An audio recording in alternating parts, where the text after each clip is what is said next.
Hello there and welcome to another Tyrrell's Classic Workshop. This time round we're looking at a couple of darlings of the 1960s, the 2+2 V12 Ferraris. Enzo Ferrari started off in 1947 as primarily a road car manufacturer to fund his racing. But that changed in the late 50s, early 60s. One of his first successful production cars was the Ferrari 250 GT Pininfarina Coupe. And he had two basic wheelbases that he used at this time, 2600 millimeters for the larger cars and 2400 millimeters for the two-seaters. And this continued throughout the 1960s. And as time went on, he got with the program more and more and realized that there was actually money to be made, some serious money out of the road cars. But unfortunately, as we know, in the late 1960s, he did run into financial problems, which meant that initially Ford, which ended very badly, and hence Henry Ford was so unimpressed with the situation, he just said, right, let's invent the GT40 and beat Ferrari at Le Mans. But in the meantime, he carried on making these elegant and very underrated 2+2 cars. So the car we've got here, which we just had in, this has been a bit of a job to try and get this car ready. This gentleman was going to buy this car, and then at the 11th hour and the 59th minute, a friend of his said, whoa, just hang on a second, before you do, let's have Iain check it over. And we discovered that the engine was in a very, very poor state, so we actually helped him dodge a bullet there. We've rebuilt the engine on this car now. I'm just going to deliver it to him shortly. It's running really nicely. It's done next to no miles. I've done a bit of running in, but there it is. A very, very nice car. This is the Series 1 with the twin headlights, and the Series 2 cars had the what I would describe as a 275 GTS front end, for those of you who are familiar with Ferraris. The body is a proper long wheelbase car. You can fit two people in the back. It's a serious 2+2. The engine is a 4-litre single overhead cam V12, so it's very much in a traditional Ferrari V12 lineup. It's got a single overhead cam per bank with roller followers, roller rockers, and a nice piece of design. It was used by Colombo originally, then Lampredi made versions of it. Variations on a theme, great piece of proven technology.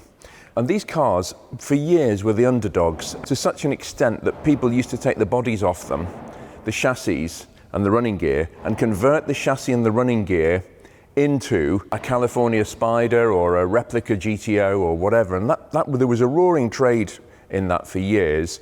So they didn't make that many of these right-hand drive. I think it was about 24. John Lennon famously had a blue one, a really bright blue one of the other 23. But really interesting car, very underrated. I'm going to tune the engine on this, and then we're going to take it for a run. We did actually do quite a lot of work on this car's successor, the 365 GT 2+2, which in this country was rather unkindly called the Queen Mary, thinking about the huge cruise liner, because it was a big car. But that's what you get with a 2+2 car, with a large boot for luggage and all the rest of it. So we've done a lot of work on that car too. Craig retrimmed the whole interior. It was in a terrible mess. It was really rough, horrible, cheap leather. And whoever had retrimmed the car had used building materials to keep the seats together. But the car is now finished too, that blue one. It's almost ready for delivery, so we'll be having a look at that as well. I'm going to tune the engine on this car using my trusty hosepipe, high-tech hosepipe and screwdriver method, and then we'll give the car a little run. But of course we can't go too mad in it because the engine's still almost brand new. Anyway, let's see how we get on.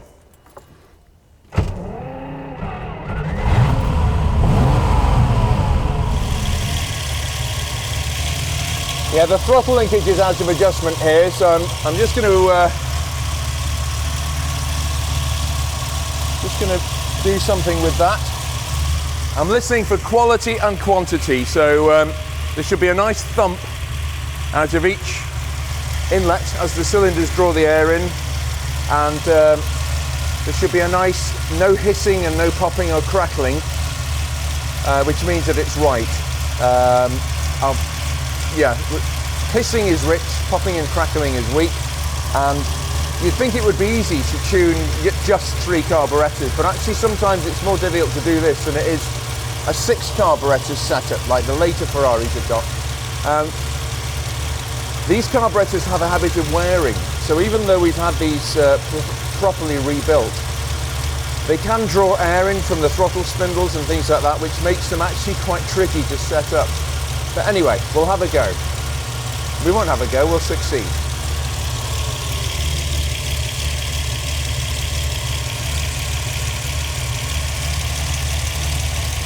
They're pretty even now, actually.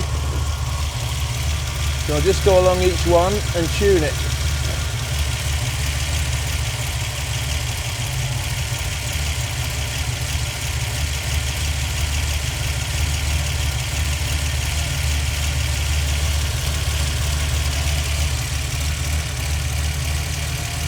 There we are, that was too rich.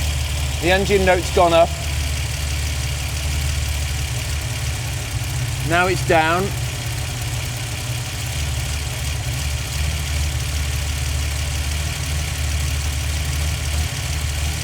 There it is, optimal.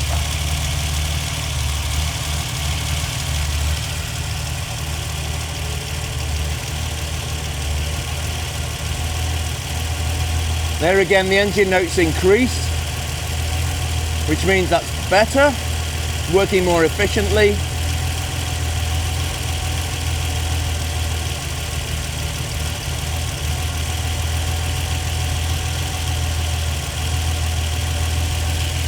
There we go, getting better.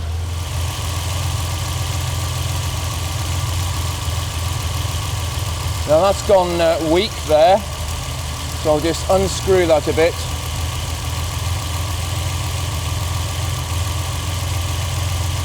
There it is.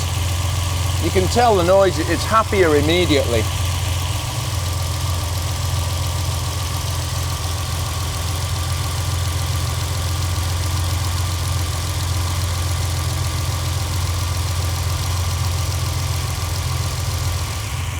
I wasn't going to attempt this, but I'm quite pleased with this.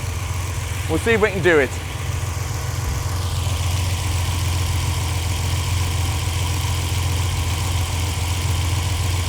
There we are.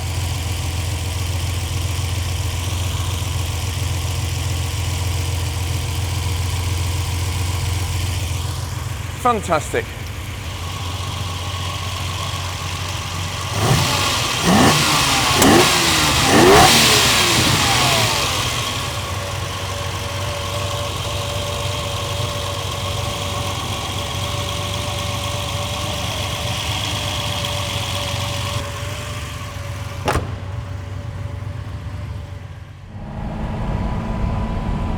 Well, here we are, out on the road. This is one of its maiden voyages, this car. We really have just done an engine rebuild on this car and little else. The rest of the car seems in pretty good shape. We've checked it over. I've adjusted the steering box because that had a little too much play in it around the straight ahead position, which is the sure sign of a worn steering box, actually. But other than that, it's doing well. We have just noticed that the fuel gauge has stopped working in typical lovely Italian fashion. So we're going to have a look at that. This is an early 330 GT, as I said earlier. They had a Series 1 and a Series 2. And it was actually 50 of the Series 1 or thereabouts right-hand drive cars that were built. So this is one of 50. Again, a blue one of the other 49, as I mentioned before, was a car that John Lennon spoilt himself to, along with a white Mercedes 600 Pullman, and also a rather psychedelic Rolls-Royce Phantom 6, for those of you with long enough memories to remember that. But he decided to tone it down and have a bright blue Ferrari. The early cars have got overdrive gearboxes, which I'm just going to engage now. There we go. Simple as that. I know overdrives are expensive. This is a British unit called a Laycock de Normanville, but boy do they work well. Simple as that. Flick of a switch, 2000 RPM, just lovely. And again, as I often say on cars of this era, it's amazing how right they got the suspension. I mean, bearing in mind this was One of the most expensive cars you could buy in 1964. It probably wasn't far off the price of a Rolls-Royce Silver Cloud 3. And it does just sit on the road well. It's not the smoothest of rides, but it feels well planted. It really does. On those lovely Barani wire wheels. Just engage the overdrive again. Lovely. And it's quite a happy place to be. I mean, this was probably one of the ultimate. This and a few other cars in the 1960s was one of the ultimate Gran Turismo cars of its era. One of the ultimate cars for crossing continents. And you can quite happily see yourself in context driving a few hundred miles a day in this across the Alps or whatever, and getting out at the other end without feeling completely destroyed. I'm just barely touching the throttle to nurse this brand new engine into life.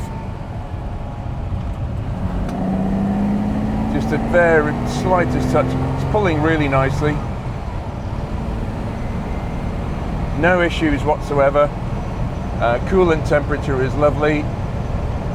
As I say, we don't talk about the fuel gauge because it suddenly stopped working in lovely Italian fashion.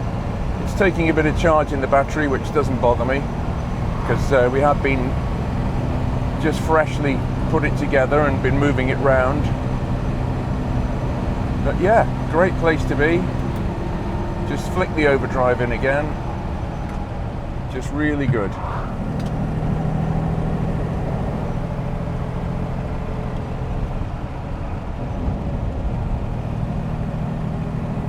I'm enjoying this. Good fun.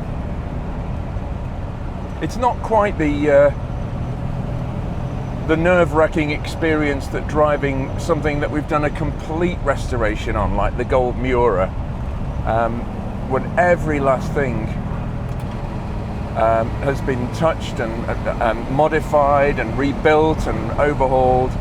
This, you know, we've largely, there's bills recently in this car's history to say it has had some attention. And we haven't done a full restoration, but we've just been trying to get the car ready for the owner for the British summer, really, and we've managed to achieve that.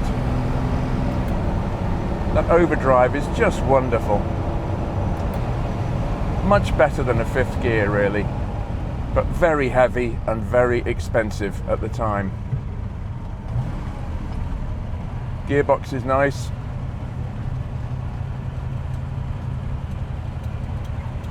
I will just give it a little bit more throttle on this straight.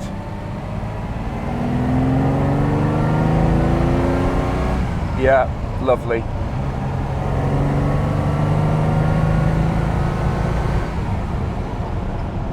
Very happy with that. We can sign that off, he can have it back. I'll prepare a set of driving notes so he knows how to warm it up and drive it and run it in. Very good result, that. Well, we brought to life this this classic 1960s Ferrari, and as I say, there was quite a high attrition rate of these at the time because people took the bodies off them and used them as donor cars. How many of the original 50 still survive? I wouldn't like to say. It could even be less than half, actually, or some of them have had their identities retaken and now made into a California Spider, or as I say, whatever, a GTO replica, because the chassis is not dissimilar. The back end is different. On this model it goes, the chassis frame takes a different route around the rear axle, but it's not insurmountable to somebody who wants to put a replica body on. Yeah, great. Very good. This is going to be a peach once it's run in. It really is. Well, as if by magic, there appears another 1960s 2+2 Ferrari. This is the 365 GT 2+2. direct successor to the 330 GT 2+2 that you've just seen. And this is a different shape, different car, bigger, roomier. We've rebuilt the engine on this car now. It's come together really well, actually. We've had a set of pistons made by our friends in California, CP Carrillo, who does such a beautiful job. And we've just about done everything to the engine on this car. There were valve guides worn out and all sorts of shocking things. Really terrible. But anyway, I'm going to be tuning the engine on this, and then we're going to be taking this one for a run too. It's very unusual to have two different cars of the similarity and Ferrari lineup in at the same time, but hey, that's just the way it happened. So yeah, let's give this one a run and see how it is on the road. Well, this engine is now awaiting its final tune. It's had a few miles put on it, so that's why it's sort of quite naked looking. We're not going to put the original air filter on top, which is quite an efficient but rather ugly looking thing. So we're going to put some special air filters on top of this, rather like we did the other one. But as you can see, there's this choke cable is not connected, the hoses aren't connected. It's very naked, the engine at the moment, but that's okay. We can still drive it and put some miles on and finish detailing it.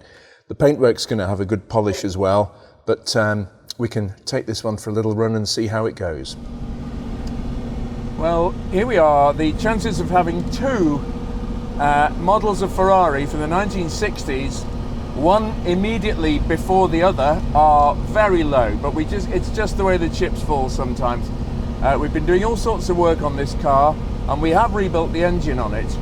The funny thing is how different this car feels to the 330. There are pluses and minuses either way. The 330, by the way, is 330cc per cylinder, times by 12 equals 4,000, 4 litre. This is the 365, times by 12 equals 4,400, 4.4 litre. And Ferrari used this model numbering system quite a lot, until things got very confused indeed with the Berlinetta Boxer, when the early cars were 4.4 litre, 365, and then they went on to the 512, which was a 5 litre 12 cylinder. Whole different ball game. Go figure, as our brethren across the Atlantic would say. But anyway, there we are. And this car is a different car from the 330. It just feels more grown up. It feels more refined, really. As you can see, the steering wheel is way off centre. We're about to have this refurbished, so it's literally just put on in a reasonable position to sort of road test the car. A lot of this goes on. You know, there's a lot of miles and effort put in before the car actually gets signed off and delivered. But this car's got power steering, which is a big difference, actually. And the funny thing is, Enzo Ferrari regarded this as such a luxury car that he didn't put power steering on its high-performance later version, the Daytona, which first came out around about 1969, 1970. That never had power steering as an option, and the steering was very heavy as a result, and it was actually almost more direct and more heavy as a result, because it was the sporty car. So, I mean, a Daytona would have been a much more interesting car, I think, a much more touring friendly, less uncompromising car with power steering, but that's the way they chose to do it.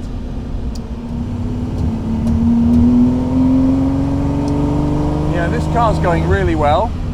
I've just been warming it up. We've got good temperatures and pressures. Oil temperature is 5 kilograms per centimetre, or about 70 pounds per square inch. And the water and oil temperatures are well off their stops, which is a good place to be. And this car, actually, you can tell the difference in this car and this engine and the 330. We put some of the Carrillo pistons in this engine too, but it does sound a little more guttural, a little more raw for that extra 10% capacity.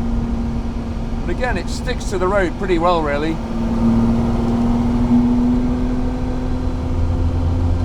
really good ride handling, compromise.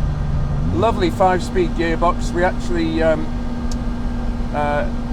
that done while it was out. New synchromesh, etc., new bearings, and it works very well. But this is a very comfortable car. Again, a great car for doing what it was meant to do, and that's cross continents, which it would have done ably in its day. I mean, it's obviously things have come on a long way, but that's what 50 years does for you, 52 years. This car's a 1969.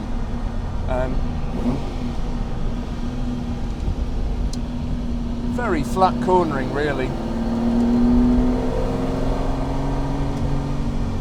I've put some more miles on this engine since it's been rebuilt. I'm still limiting myself to 5,000 RPM, but we'll just get it on the straight now, and I'll pop her down in a second, and we can have a bit of that Ferrari magic.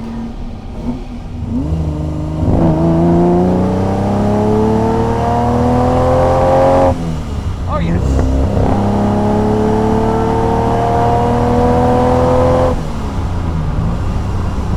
Lovely. I've said it so many times to myself, you can put up with a lot on these cars, not that I'm saying you have to, but if the brakes slightly pull over one way, nowhere near dangerously slow, or there's a bit of play in the steering, or the brakes, you know, something's not quite right, you can put up with a lot. But if the engine's not right, it makes the whole car a complete misery. I mean, there is the joke about people said when you buy a Ferrari, rather harshly, you buy the engine and get the rest for free. But no, this is a great place to be. It's going really well. I think the customer's going to be very happy with this. Well, there we are, a little insight into Ferrari history. Thanks for watching. Please like, please subscribe, please share, and we'll be back with something else very soon.